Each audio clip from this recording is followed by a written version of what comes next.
The bridge of the royal barge Kaivan, normally a bustling hub of activity, the brains and heart of the ancient and regal vessel, was deathly silent, and for good reason.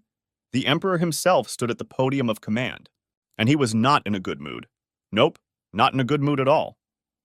Emperor, a miserable Lorsk said to the back of his carapace, glittering with gold filigree and gemstones. He looked like a giant Faberge egg with huge ivory-white mandibles resembling elephant tusks, also heavily encrusted with gold and gems.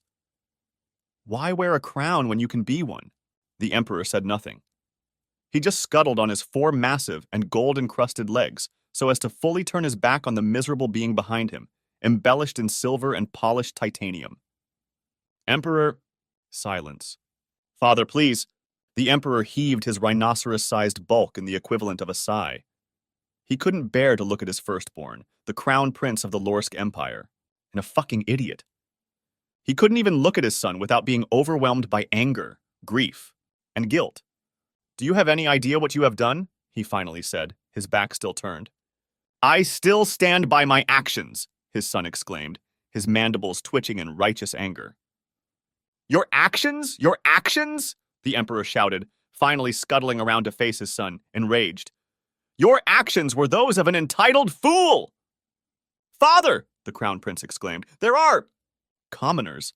Is that what we would call these noble servants of the empire? He heaved a sigh once more. We do like to maintain an air of perfection to our subjects, the emperor said. But you have ruined that already. I merely give voice to what everyone present is thinking, and what they are thinking is that you are a moron. It was an attack on our sovereignty, the crown prince screeched in reply. We had to! An attack on our sovereignty should be dealt with by the sovereign, the emperor screeched angrily in reply. Are you the sovereign? The crown prince closed his mandibles and looked downward.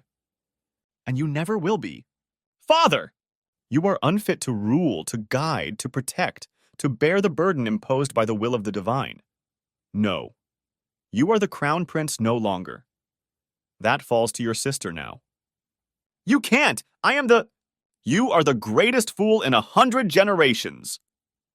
The emperor, his father, screeched with a snap of his mandibles, marring the delicate filigree. You are wrong! The crown prince shouted, causing everyone to gasp in shock. Am I? The emperor replied with a sneering flex of his mandibles. Tell me, O great sage, O blessed prophet, are you aware of the dominion of 1,000 suns? Yes? What are they called now? The Ka system. And the undying queen of the blood nebula? Dead, the prince replied quietly. And the dread pirates of the unending void? In jail. And last but certainly not least, the mad gods of the void? On medication, his son said miserably.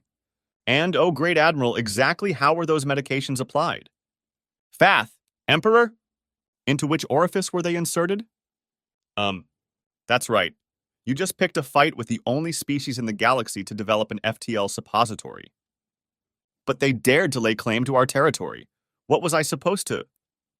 You were supposed to contact me. Instead, you have started a war over a little turd of a dead system that we aren't ever going to use. Did you even bother to determine if they knew they violated our space? How did they not know? It was a deliberate... Are you so dim that you think there is some magic registry where every single void-damned species has their territory neatly recorded, and that record is considered sacred and inviolate? The emperor raged. It is entirely possible they didn't know, and they now believe that we attacked civilians without warning and unprovoked. Thank the now quite reasonable and well-adjusted gods of the void that they had not completed the colony, that there were none of their brood present. They were not civilians, father. There was one light system patrol craft for anti-piracy and search and rescue. It was part of their solar guard, not their navy. But they engaged us when you attacked them, the emperor snapped, further damaging his embellishments. Of course they did. And how many of our ships did they destroy? They did not destroy a single... How many ships will never sail through the endless night ever again? 4. And was it destroyed in turn? And how many ships did their mining and utility vessels remove from service? 6. But regardless of what the humans claim, those were not civilian ships. They were armed with mining charges, you fool. They use those to crack apart asteroids and then catch the fragments to feed to their rock-eating smelting vessels. You do remember that vessel, don't you? The Crown Prince said nothing. He definitely remembered that beast. It ate a quarter of his flagship before he could get away.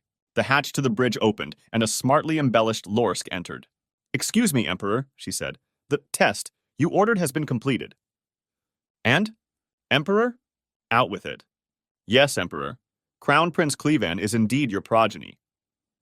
"Drat! Father! You dare to doubt my mother's—" With a wicked snap, the Emperor's mandibles snapped open as he heaved his massive bulk, sending his son, and no small amount of gold and jewels, flying across the bridge. "Keep my wife's name out of your fucking mouth," the Emperor roared. "How dare you insult the Empress's honor? I would kill you where you stand if it were not for—" The Emperor fell silent. "Then why did you order a paternity test?" the prince demanded, as he, shell-cracked and bleeding, picked himself off the deck. "To see if some traitor had not stolen my true heir and replaced it with their idiotic spawn," the Emperor snapped, gold hanging from his mandibles in ragged pieces and gemstones falling to the deck. "But no, you are of the royal line. Mellow gods take us all." "Switched? That happened 12,000 years ago," the Emperor shouted. "Had you actually paid attention to those tutors I assigned, you would know. 12,000 years ago in a 67,000-year civilization, imperiled by your foolishness." "You aren't saying that our great armada will be defeated by the humans. Fearsome as they are, they can't possibly—" "Of course I'm not saying that, idiot. Should it come to that, we will wage such a war that the galaxy will quake, we will give battle, and we will prevail," the Emperor proclaimed with a confidence he wished he felt. "But it would be ugly, and the humans. They made suppositories the size of battleships. Kind gods of the void only know what they would make for our embellished backsides. Whatever it wasn't going to be good. Those fuckers were nasty. But my former crown prince," the Emperor continued, "win or lose billions of our subjects, remember them? Those people who have been entrusted into our care? Billions will die, and our empire, win or lose, it will be severely weakened. The humans aren't the only fiends in the void. We become weak, and they will come. The humans won't be the only war we will fight because of your idiocy. After the humans, the Korra, a real enemy, will come once again. After them, the Bursa. Then, we will start to see uprisings, likely empowered by Void knows who." The no longer crown prince looked at his father in horror. "And all of it, is thanks to you," the Emperor hissed. "However, we will survive, we will endure, just so we can curse your name for eternity." "Emperor!" the captain of the vessel snapped with military precision. "We have arrived!" "Are they here?" "Yes, Emperor. What abomination awaits us?" "The Zelensky Emperor." "How greatly we are honored," the Emperor chuckled. "I wish to see it." "Yes, Emperor!" the captain snapped. "Activate the main projector!" A hologram of an ancient Ganymede-class battleship appeared. "Look at that magnificent beast," the Emperor exclaimed. "Love them or hate them, whether they be friend or foe, one has to concede they know how to build them. Imagine being able to get so close." The Emperor cast the captain a sidelong glance from one of his large, chitin-covered eyes. "You're scanning it, correct?" "Passive only, as per your command. We are getting volumes." "How about the armor? Anything?" That can't be right." He turned to his sensor operator. "Is your equipment working properly?" "Yes, Captain." "Well, don't keep me in suspense, Captain. The armor, at least the outermost layer, is water." "The royal fuck?" "It is a mix of water ice and some sort of polysaccharide fiber." "Polysaccharides?" "Chains of glucose, mostly. Their armor is made of frozen wood?" "Yes, Emperor." "Humans?" the Emperor chuckled. He turned to the Lorsk, who delivered the paternity test results. "Make the same substance and run some tests on it. Humans are weird as fuck, but their weirdness is usually not without purpose. Usually." "Yes, Emperor." "Emperor, we are being hailed." "Put them through." The Emperor struggled to maintain his composure as the image of the battleship was replaced by a horrific mix of flesh and metal. Half of the creature's face was replaced with metal and plastic, and one eye was clearly artificial, as was at least one appendage. What remained of the being's flesh looked as if it had been torn apart and hastily put together again. Which is exactly what happened. "I am Emperor Ulkvan of the Lorsk," the Emperor proclaimed. "I am President Logan of the Human Union," President Logan replied. "First of all, nice ship. You guys elevate gaudy to transcendent levels. It's the essence of ATGE. ATGE? The Emperor asked, confused. He wasn't sure if the translators got that right. It is one of our acronyms. It means awful taste, great execution. Bold words from someone in a ship made of sawdust. It is magnificent sawdust, but were you out of iron?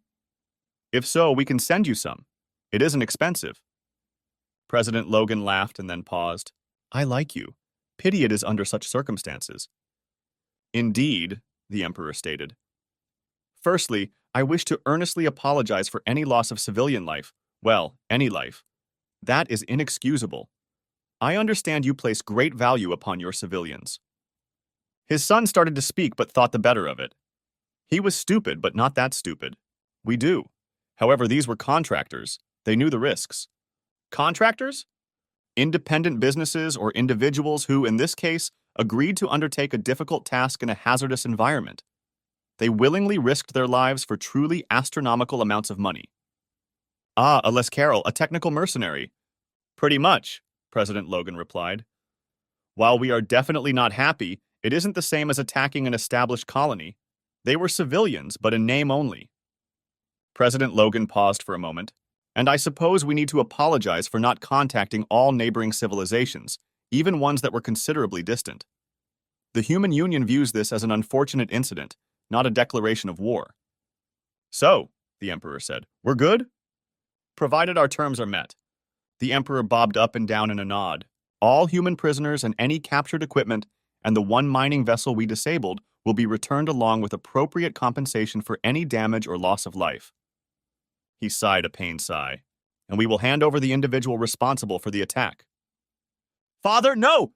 The price of peace is sometimes costly, my son. I can lose 1 Lorsk or I can lose 1 billion. I am truly sorry. Idiot you may be, you are my idiot and I do love you. But I love the Lorsk Empire more. Forgive me.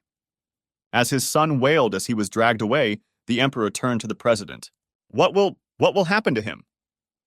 He will face our justice, the President replied. If his actions were not an official act of the Lorsk, then he is guilty. I mean, he stands accused of piracy and murder. He will be tried and, if convicted, face the same sentence as a human who committed those acts. We haven't had the death penalty for quite some time, so he will be imprisoned, likely for life.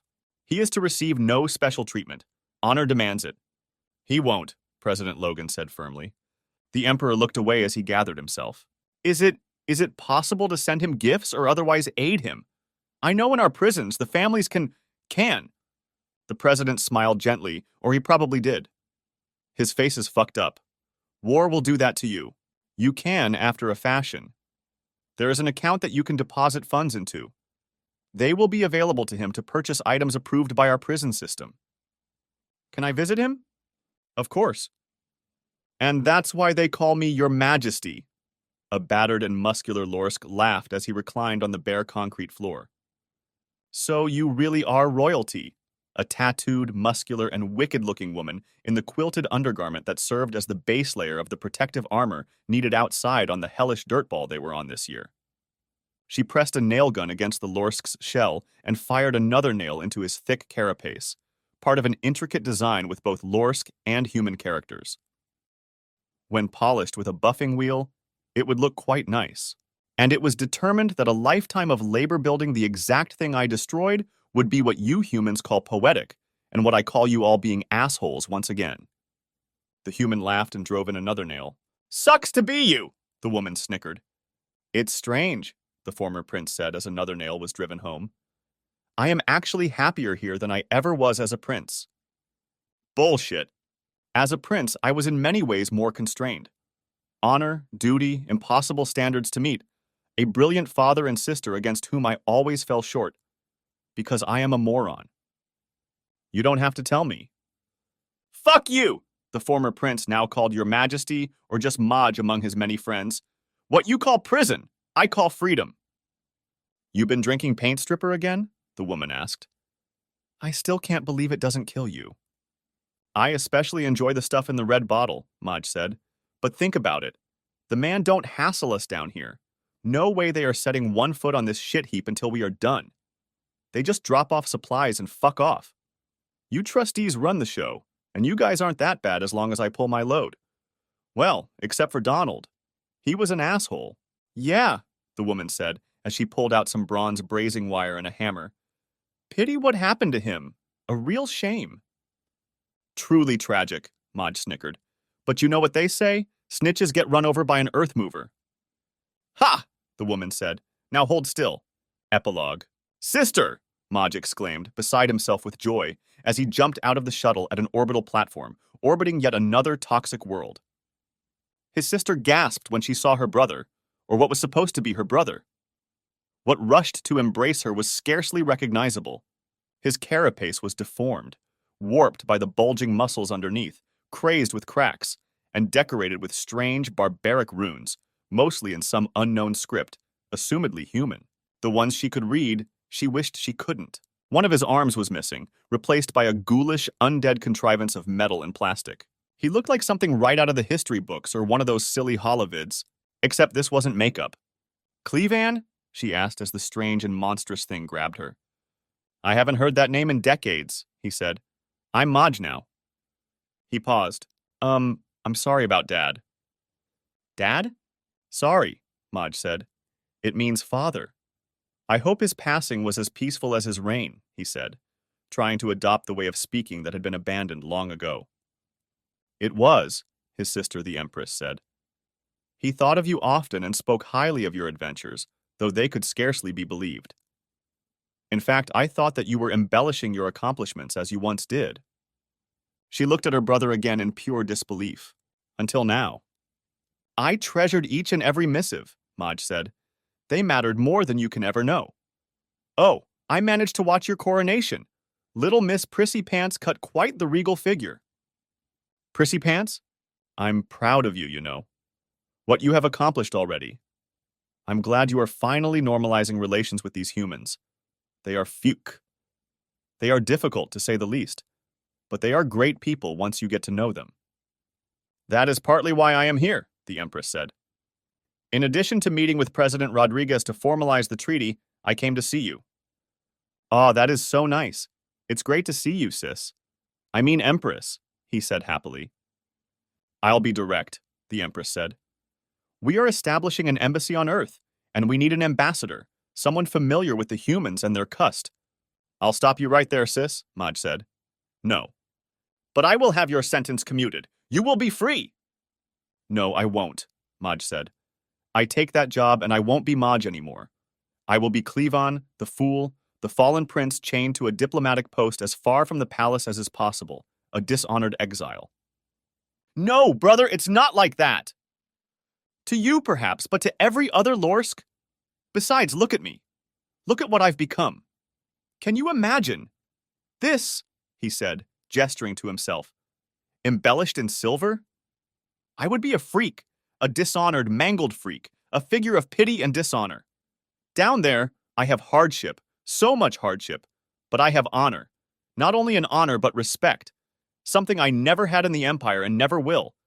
And I won't give it up for comforts that I don't even remember anymore. He looked down. I hate him, you know? Who? Cleavan, the idiot prince. I can't fucking stand him. I might be stuck on one hellish posting after another, but down there I'm free. I'm free of him, free from the Empire, free from everything. Besides, it's not that bad down there once you get used to it. I'm a heavy equipment operator now. Here, look. Here's a holo of my rig. Isn't it magnificent? Look at how big it is. The Empress, completely stunned, looked numbly at what was, in all honesty, a magnificent machine. The humans really could build them. Author's note. I'm not dead, at least not yet. This is a free write that I'm using to get back in the saddle. I will be reviving both of my allegedly ongoing series shortly. I've been dealing with stuff, namely stuff medication related, but everything is back on track. There is a fine line between whatever I have going on and madness, and sometimes, well, sometimes. For anyone who wishes to use my work on YouTube or TikTok, as long as you give me credit and post a link to the original, feel free. I know some people don't like you, but you are the best free advertising I've encountered. As long as you give me credit for the work and that oh so important link. Oh, and let me know so I can check out your work. I always like to enjoy my work and check out your tech.